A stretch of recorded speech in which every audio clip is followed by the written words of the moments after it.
வணக்கம் வணக்கம் அன்பான உறவுகளே. நான் சின்னா. எப்படி இருக்கிறீங்கள்?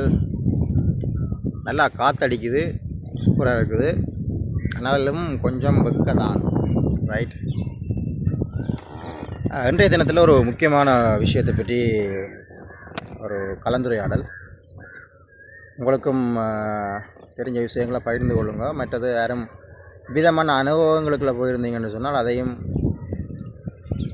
சொன்னீங்கன்னு சொன்னால் மற்றவர்களுக்கும் ஒரு அவேர்னஸாக இருக்கும். ரைட். இன்றைக்கு நாங்கள் கதைக்க போகிற விஷயம் என்னென்னு சொன்னால், இந்த உடனடியாக எப்படி நாங்கள் செல்வந்தர்களாக மாறலாம். ரைட். உடனடியாக எப்படி நாங்கள் பணக்காரராக மாறுவது, அதற்கான வழிமுறைகள் சம்மந்தமாக கதைக்க போகிறோம். மற்றது இப்போ பார்த்தீங்கன்னு சொன்னால் நிறைய மோசடிகள் நடக்குது. நிதி மோசடிகள் மட்டுமில்லை, நிறைய மோசடிகள் நிறைய விதத்தில் நிறைய வடிவங்கள் நடக்குது. ஓகே, அப்போ அது சம்மந்தமாகவும் கதைப்போம். ரைட். நாங்கள் முக்கியமாக முழுக்க இந்த நிதி சார்ந்த ஸ்கேம், சரி, மோசடிகள் சம்மந்தமாகத்தான் கவனம் செலுத்த போகிறோம். பார்த்தீங்கன்னு சொன்னால், இப்போ முதலெல்லாம் இலங்கையை பொறுத்தளவில் இந்த பிரமிட் முறைகள் இருந்தது. ரைட்டு. நீங்கள் பணம் உடனடியாக பணக்காரர் ஆகணும்னு சொன்னால் நீங்கள் ஒரு பொருளை ஓடணும், பிறகு மற்றாக்களுக்கு அறிமுகப்படுத்தணும். அதோட அப்படி அந்த ஒரு பிரமிட் முறையில் இந்த உடனடியான பணக்காரர் ஆகிறதுக்கான வழிமுறைகளை காட்டி கொண்டிருந்தார்கள். அதற்கு பின்னால் இழுபட்டு போன நிறைய பேர் இருக்கிறாங்க. ரைட். இப்போ பார்த்திங்கன்னு சொன்னால், இப்போதைய காலகட்டத்தில் இந்த ஆன்லைன் மூலமான நிதி மோசடிகளும் நிறைய நடக்குது. மத்திய வங்கிக்கும் பார்த்திங்கன்னு சொன்னால் நிறைய முறைப்பாடுகளும் அடிக்கடி வருதுன்னு சொல்லி, ஒவ்வொரு நாளும் வருதுன்னு சொல்லி இப்போ சொல்லியிருக்கிறாங்க. ரைட். இதுக்கெல்லாம் காரணம் என்னென்னு சொன்னால், இந்த ஆசை. ரைட். ஆசை, பேராசை எல்லாம் எப்படி என்று சொன்னால், மனிதர்கள் எல்லாருக்கும் தான் விருப்பம், எனக்கு தான் விருப்பம், ஒரு நல்ல ஒரு செல்வந்தனாக மாறணும், ஒரு அந்தஸ்தில் இருக்கணும், அப்படி நிறைய விஷயங்கள் இந்த மனசு இருக்குது தானே. அப்போ அதை எதிர்பார்த்து கொண்டிருக்கோம். ஆகவே நானும் அதுக்கு விதிவிலக்கு இல்லை. இந்த மாதிரி எல்லோரும் உழைக்கிறது என்னதுக்காக? ரைட். இந்த செல்வத்தை சம்பாதிக்கிறதுக்கு தான் உழைக்கிறார்கள். ரைட். அது ஏதோ ஒரு வகையில் உழைக்கிறத பார்த்தீங்கன்னு சொன்னால், அது போய் ஒரு இடத்துல நிற்கிறது. பணம் சம்பாதித்தல், உழைத்து ஒரு செல்வந்தர்களாக மாறுறது, ஒரு சமுதாயத்தில் ஒரு உயர்ந்த நிலையில் இருக்கிறதுக்காக தான் எல்லாருமே ஓடிக்கொண்டிருக்கிறாங்க. ஆகவே இதனை ஒரு இவ்விதமான ஒரு நிலையை தங்களுக்கு சாதகமாக பயன்படுத்துகிறவர்கள் அதனூடாக வருமானம் ஈட்டுகின்ற நிலையும், அதற்குள்ளே மாற்றப்படுறாக்கள் ஏமாற்றப்படுகிற நிலையும் கனகாலமாக நடந்து கொண்டிருக்குது.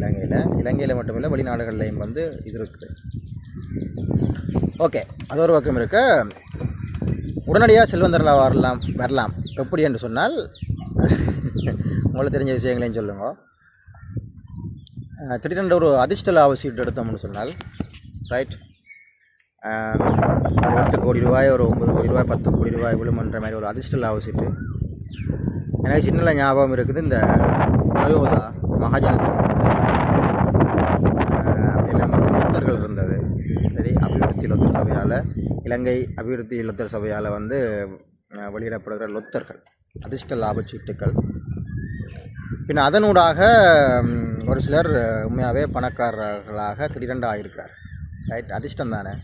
திடீரென்று ஒரு ஆள் ஒரு டிக்கெட் எடுத்து காசு கோடிக்கணக்காக சொன்னால் அது ஒரு அதிர்ஷ்டம். இல்லாட்டி இல்லீகல் பிஸ்னஸ்கள் ஏதாவது செய்யணும். ரைட். லீகலாக பிஸ்னஸில் இல்லீகல் பிஸ்னஸ் செய்யணும். ரைட். ஏதாவது போதை வஸ்துக்கள் கடத்தல் பிறகு மெட்டது அப்படி ஏதாவது செய்தால் உடனடியாக வரலாம். இல்லாட்டில் ஒரு பாரிய அளவில் ஒரு லீகலாக செய்கிறேன்னு சொன்னால், பெரிய பாரிய அளவில் பெரிய முதலீடுகள் செய்யணும். ஆனால் அதுக்கு எங்கள்கிட்ட என்ன வேணும்? நிதி, பொருளாதார ரீதியான பலம், மற்றது அதற்கான என்னென்னு சொல்கிறது, அதற்கான உபாயங்கள் அதற்கான சாதாரணமாக ஒரு கம்பெனி ஸ்டார்ட் பண்ணுறேன்னு சொன்னால் முதலெடுத்து இப்போ எல்லாத்துக்குமே பணம் தானே வேணும். அப்போ அதை சம்பாதிக்கிறதுக்கு வந்து உடனடியாக வந்து சம்பாதிக்க முடியாது. இல்லாட்டி எங்கேயாவது இடத்துல கடன் எடுக்கணும். ரைட், இதான அந்த கன்செப்ட். திடீரென்று வந்து எல்லாருமே உடனடியாக பணக்காரர்களாக இல்லாட்டி செல்வந்தர்களாக வந்து மாற இயலாது. ஒரே நைட்டில் அம்பானி ஆகிறது கஷ்டம். அதற்கு கடினமாக உழைக்க வேண்டும். ரைட், இதுதான் பேசிக் கன்செப்ட். அவை நான் சொல்ல வர விஷயம் என்னென்னு சொன்னால், எல்லோரும் திடீரென்று செல்வந்தர்களாக மாற முடியாது. அப்படி நடக்கும் என்று சொன்னால் அது ஏதோ ஒரு ஸ்கேமா இல்லாட்டில் அது ஒரு என்ன சொல்கிறது, அது ஒரு அசாதாரண நிலையத்தான் இருக்கும். ரைட், ஆகவே இது சம்பந்தமாக தான் நிறைய விஷயங்கள் வந்து இப்போ பேசப்பட்டு வருகிறது. பார்த்திங்கன்னு சொன்னால் இப்போ இலங்கையில், நான் இலங்கையில் இருக்கிறதால இலங்கையை பற்றிய கதைக்கிறேன். இலங்கையில் வந்து பொருளாதார நெருக்கடி எல்லா இடமும் அந்த தாக்கங்கள் இருக்குது. ஆகவே மனிதர்கள் எப்படியாவது ஏதாவது ஒன்று செய்து தங்களுக்கான தேவைகளை பூர்த்தி செய்கிறதுக்கு வலிக்கிறார்கள். ஆகவே தேவைப்பாடுகள் இருக்கிற இடத்துல தான் என்னென்னு சொல்கிறது, கேள்விகள் இருக்கிற இடத்துல தான்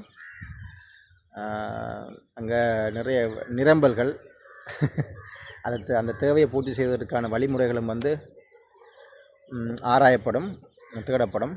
ஆகவே அந்த வகையில் விதமான பொருளாதார நெருக்கடி, கஷ்டமான நெருக்கடியான சூழ்நிலைகள் வந்து பலரால் பயன்படுத்தப்படுகின்றது. பயன்படுத்தப்பட்டு பல்வேறுபட்ட ஏமாற்று வேலைகளும் வந்து நடக்குது. ஆகவே நீங்கள் எல்லாருமே கவனமாக இருங்க. நான் சொல்ல இந்த விஷயம் என்னென்னு சொன்னால், இதில் கடினமாக உழைச்சி சம்பாதிக்கிறதான் ஒரே ஒழிய மற்றபடி விதமான முறையிலையும் வந்து நாங்கள் வருமானங்களை தேடிக்கொள்ள இயலாது. ரைட், அதான் உண்மையான யதார்த்தமான விஷயம். ஆகவே ஆன்லைன் நிதி மோசடியாக இருக்கட்டும், மற்றது வேறு வகையில் வந்து இப்போலாம் வந்து பார்த்திங்கன்னு சொன்னால் பிரமிட் முறைகளெல்லாம் வந்து வேறொரு வடிவத்தில் கிண இடங்களில் வந்து செய்கிறாங்க. இப்போ உதாரணத்துக்கு இப்போ ஒரு மரம் வளர்த்து பணத்தை தர்றோம்னு சொல்லுவார்களாம் இல்லை சொல்கிறார்கள். ரைட்டு, நான் கொஞ்சம் இன்வெஸ்ட்மெண்ட்டை தாங்க, நீங்கள் கொஞ்சம் எங்கள்கிட்ட இன்வெஸ்ட் பண்ணுங்கள், ஒரு 10 லட்சமோ 5 லட்சமோ இன்வெஸ்ட் பண்ணுங்க, நாங்கள் அதை வச்சு மரங்கள் நடுகை செய்து இல்லாட்டில் ஏதாவது தோட்டங்கள் செய்து அதிலிருந்து வர வருமானத்தை வந்து உங்களுக்கு தருகிறோம்ன்ற மாதிரியான இன்வெஸ்ட்மெண்ட்டுகள் எல்லாம் போகுது. இதெல்லாம் வந்து அந்த பிரமிட் முறைகள்ன்ற ஒரு வடிவம். அதே மாதிரி இப்போ சேவைகளும் வழங்கப்படுது. இப்போ வெளிநாடுகளுக்கான பிரயாணங்கள் தரம், ரைட், மெட்டாக்களுக்கு அந்த பேக்கேஜ்களை வந்து நீங்கள் மெட்டாக்களுக்கு அறிமுகப்படுத்துங்க. அப்படி இதுக்கு வந்து முக்கியமான காரணம், இவர்கள் வந்து பார்த்திங்கன்னு சொன்னால் விதமான நிதி நிறுவனங்கள் வந்து என்ன செய்வாங்கன்னு சொன்னால், அவங்க வந்து உண்மையாகவே அந்த சேமிப்பு நடவடிக்கைகளை வந்து மேற்கொள்ளல. அதுக்கு வந்து எல்லாருக்கும் அனுமதி இல்லை. ஆகவே அதை வந்து இப்போ வங்கிகளுக்கும் சில அங்கீகாரம் அளிக்கப்பட்ட நிறுவனங்களுக்கும் தான் அந்த சேமிப்புக்கான ரைட்ஸ் இருக்குது. ஆகவே அப்போ அவர்கள் வந்து என்ன செய்கிறது, அப்போ எப்படியாவது ஒரு இடத்துல அவங்க பணத்தை சம்பாதிக்கத்தானே வேணும். அப்போ என்ன செய்வாங்க, ஏதாவது ஒரு வேறு வகையில் இன்வெஸ்ட்மெண்ட்டு திட்டங்கள், மற்றது ஏதாவது வேறு பவுனிங், நிறைய விடயங்கள் இருக்குது. ஏனென்றால் இதெல்லாம் நான் சொல்கிறேன்னு சொன்னால் உண்மையாகவே இலங்கை வாழ் மக்களுக்கு நிறைய தேவைகள் இருக்குது. ஏனென்றால் சரியாக ஸ்ட்ரகிள் பண்ணுறார்கள். ஆகவே இதை வந்து தங்களை சாதகமாக வந்து பயன்படுத்துகின்ற ஒரு தன்மை இலங்கையில் பெருகி கொண்டு வருது. ஆகவே அவதானமாக இருங்கள். இதுக்குள்ள போய் மாட்டினது பிறகு கஷ்டம். ரைட், ரீகவரி பண்ணுறதுன்றது, இப்போ நீங்கள் பணத்தை இழந்துட்டீங்கன்னு சொன்னால் அதை ரீகவரி பண்ணுறது வந்து சரியான கஷ்டம். ஆகவே வரமுன் காப்பதே சிறந்தது என்பார்கள். ஆகவே இதில் அவதானமாக இருங்க, கவனமாக இருங்க என்பதையும் கூறிக்கொள்கின்றேன். வேறு என்ன விஷயம்,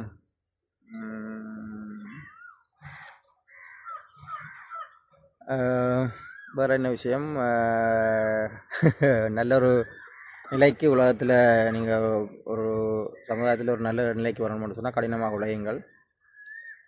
என்னை பொறுத்தளவில் சின்ன ஒரு குட்டி பிஸ்னஸ் ஸ்டார்ட் பண்ணிங்கன்னு சொன்னாலே ஓகே ரைட். ஒரு இடத்துல போய் வேலைக்கு கூலியாட்களாக இருக்காமல் ஒரு சின்ன ஒரு இன்வெஸ்ட்மெண்ட் ஏதாவது உங்களால் செய்யக்கூடிய வேலைகளை ஏதாவது ஒரு ப்ரொடக்ட்டுகளை வந்து நீங்கள் உற்பத்தி செயல்முறைகளை செய்யலாம். கிராமப்புறங்களில் வாழ்கிற மக்கள் கிராமப்புற கைத்தொழில் நடவடிக்கைகளை வந்து அதிகரிக்கலாம். ரைட். ஏதாவது ஒரு ஏர்னிங்ஸ் உங்களோட ஓன் ப்ரொடக்டாக இல்லாட்டி உங்களுடைய சுயதொழில் முயற்சிகளாக இருப்பது வந்து சால சிறந்தது. ரைட். ஒரு ஆளுக்குள்ள போய் நீங்கள் வேலை செய்வீங்கன்னு சொன்னால் வாழ்க்கை ஃபுல்லாக இப்படி தான் ஒரு சம்பளத்துக்கு ஒரு குறிப்பிட்ட ஒரு லிமிட்டட் இதுக்குள்ள தான் நீங்கள் இருப்பீங்கள். ஆகவே ஏதாவது ஒரு தொழில் முனைவராக எல்லோரும் உருவாக வேணும் என்பதுதான் என்னுடைய விருப்பம். மற்றது எல்லாரும் அதான் ஆசைப்படுவார்கள். ரைட். அதுதான் இந்த விஷயம். மற்றது இறுதியாக பணக்காரர்கள் வந்து திடீரென்று ஆகிறதுன்றது வந்து அசாத்தியமான விஷயம், சாத்தியம் இல்லாது. ஆகவே நிதி மோசடிகள் குறித்தும் அவதானமாக இருங்கள். கடினமாக உங்களுடைய லட்சியங்களுக்காக உங்களுடைய வளர்ச்சிக்காக உழையுங்கள். உடம்பில் தெம்பு இருக்கிற போது தான் இளைஞர்களுக்கு அன்பான வேண்டுகோள். உடம்பில் வந்து சக்தி இருக்கிற காலகட்டத்தில் தான் நீங்கள் கடினமாக உழைக்கவே மேலும். காலங்கள் கடந்த பிறகு கஷ்டம். ஆகவே இவைகளை கருத்தில் கொண்டு செயற்படுமாறு கேட்டுக்கொண்டு விடைபெறுகிறேன். நன்றி.